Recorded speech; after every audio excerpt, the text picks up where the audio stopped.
Serena Williams once argued how many Grand Slams she'd have won if not for Venus. Serena and Venus Williams remain one of sport's most unique and arresting success stories. After all, whilst two siblings making it at the elite level of any field is impressive, to have been as dominant as this duo takes something truly special. The Williams family produced two generational legends of tennis, who won numerous honors during the same golden period. However, it is worth wondering just how much more successful each might have been had it not been for the other.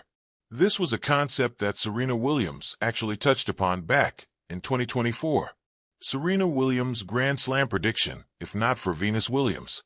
Speaking about how they would deal with facing each other on the biggest stages, both vying to win the game's greatest honors, the 23-time major champion actually revealed their rule.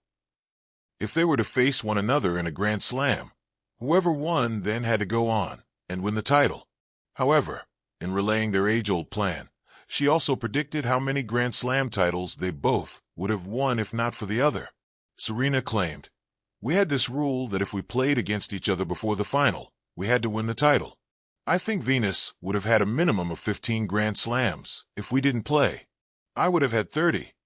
What happened every time Serena and Venus played each other at a Grand Slam? Between 1998 and 2020, Serena and Venus Williams met 31 times on the professional circuit, and given their respective legendary talents, many came on the biggest stages. 16 of their clashes came at major events, 9 of which were actually meetings in the finals. Naturally, the far more successful of the two enjoyed more wins. Their first major meeting came at the 1998 Australian Open, where Venus triumphed over her little sister. However, that would be the first of just 5 wins claimed over Serena at a Grand Slam. In finals overall, Serena led that too, 9-3. However, in major finals, it stood at 7-2. Whilst Venus remains present on tour, Serena Williams' potential comeback to tennis has naturally inspired great excitement about the prospect of these two sisters reuniting. Serena Williams has spent most of her life answering questions about numbers.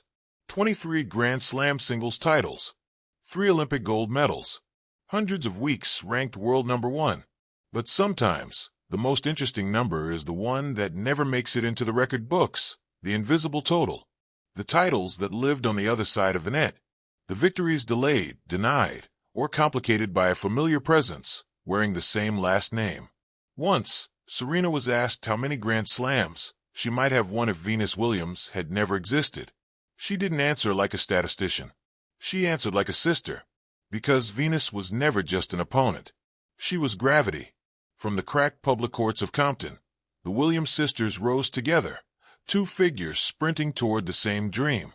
Venus arrived first, taller, quieter, already rewriting what women's tennis could look like. Serena followed, smaller at first, louder, fiercer, carrying a fire that burned differently. The world often tried to rank them, separate them, crown one at the expense of the other. But in the beginning, they were simply 2 sisters learning to hit a ball harder than anyone thought possible. As Serena's career unfolded, she became the most dominant force the sport had ever seen. Yet again and again, in the finals of Wimbledon, the U.S. Open, and other Grand Slam tournaments, the obstacle in her path was Venus. Not an unfamiliar rival, not a stranger, but the person who knew her game before the world ever did. Every match between them carried a strange tension. Winning meant beating your sister. Losing meant losing to her. There was no clean outcome, no uncomplicated celebration.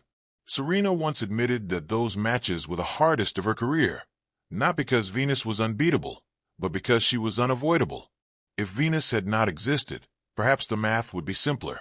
Serena might have added more trophies, more titles, more exclamation points to an already historic resume. The record books would be heavier, the margins wider, the debates quieter. But greatness does not grow in empty rooms.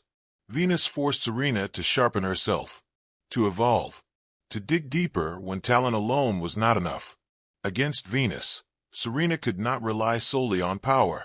She had to think, to adapt, to feel.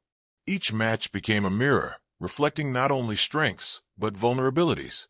And Venus did the same. Together, they raised the ceiling of women's tennis. Their rivalry was not built on bitterness, but on belief. The belief that the other could handle excellence, that the other could survive the pressure, that the other deserved the best version of you.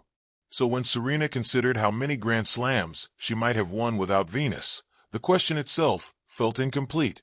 Remove Venus, and you do not just subtract losses. You subtract motivation. You subtract history. You subtract the person who proved, from the very beginning, that a black girl from Compton could stand on the biggest stages in the world and belong there. Without Venus, Serena might still have been great. With Venus, she became legendary. Because rivalry does not always steal from success. Sometimes it defines it. In the end, the invisible titles do not haunt Serena Williams. They do not linger like regrets. They exist as proof of something rarer than dominance, shared destiny.